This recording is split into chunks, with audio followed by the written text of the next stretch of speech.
नमस्कार विद्यार्थी मित्रांनो, आता आपण बघणार आहोत इन्फॉर्मेशन टेक्नॉलॉजीचा के स्कीमचा थर्ड सेमिस्टरचा सिलेबस. यामध्ये कोर्स जे आहेत ते कोर्स आता आपण बघूया. पहिला कोर्स जो आहे तो आहे डेटाबेस मॅनेजमेंट सिस्टीम. दुसरा आहे object oriented programming using C++. तिसरा जो आहे डेटा स्ट्रक्चर युजिंग C. आणि चौथा आहे digital techniques and micro processors. तर हे जे 4 कोर्स आहेत किंवा सब्जेक्ट्स आहेत तर ते तुमचे थिअरी सब्जेक्ट्स आहेत, ज्याची समेटिव्ह असेसमेंट थिअरी एक्झाम जी आहे फायनल बोर्डाची ती असणार आहे 70 मार्काची आणि फॉर्मेटिव्ह असेसमेंट म्हणजे इंटरनल एक्झाम असणार आहे 30 मार्काची.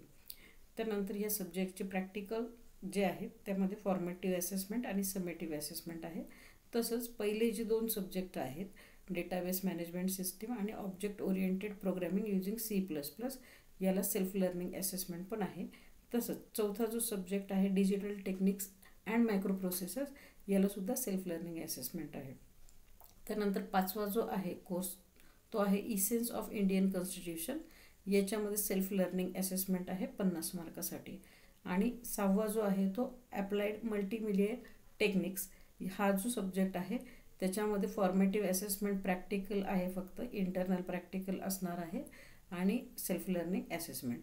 असं 850 मार्काचं 850चं तुमचं असणार आहे थर्ड सेमिस्टर के स्कीमचं. थँक्यू.